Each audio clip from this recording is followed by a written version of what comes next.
Sabi na ako dadalhin. Veterans yan. Dadalhin. We're going to bring it to veterans.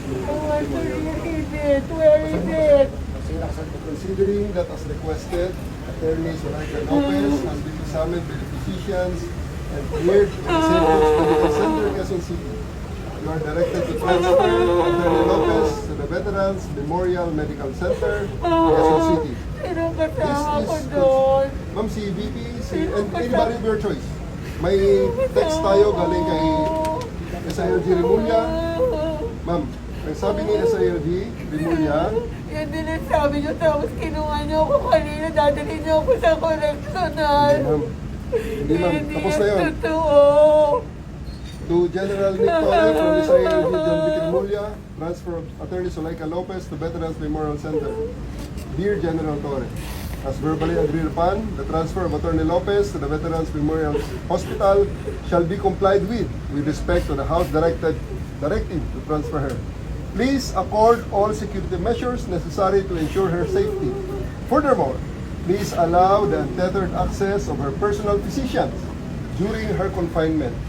The attorney will also be accorded full visitation rights of the following people: Senator Bato de la Rosa, Senator Amy Marcos, Vice President Sara Duterte. Please be advised that all pertinent hospital safety guidelines should be followed, as well as hospital policies on visitation practices. For strict and immediate compliance, signed, SILG John Vic Rimulya.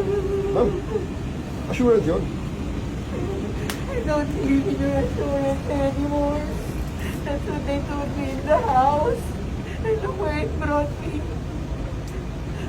Dito, maraming witness.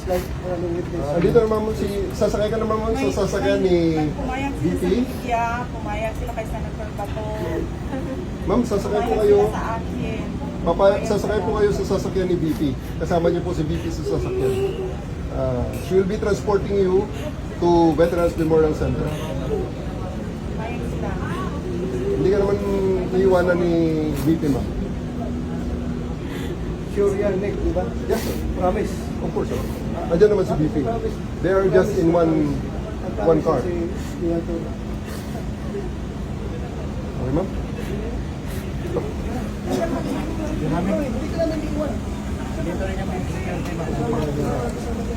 Padaan mo na, padaan na.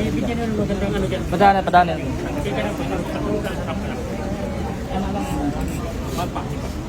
Ay, alalay mo dyan. Si VP, baka ma'am, paano ma'am? Paano?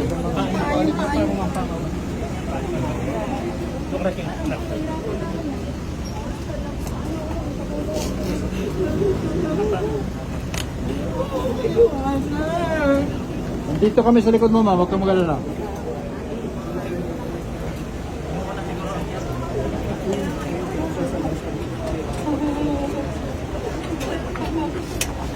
Muna ako ha.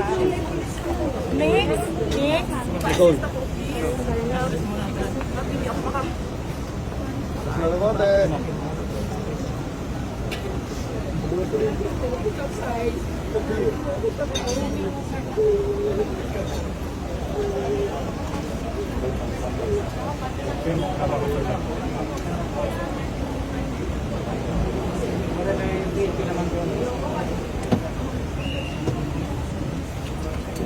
Lalay mo, lalay. Dina, dina.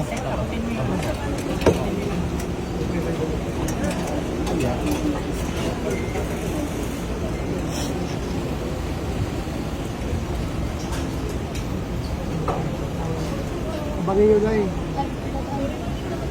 Nakalihok na.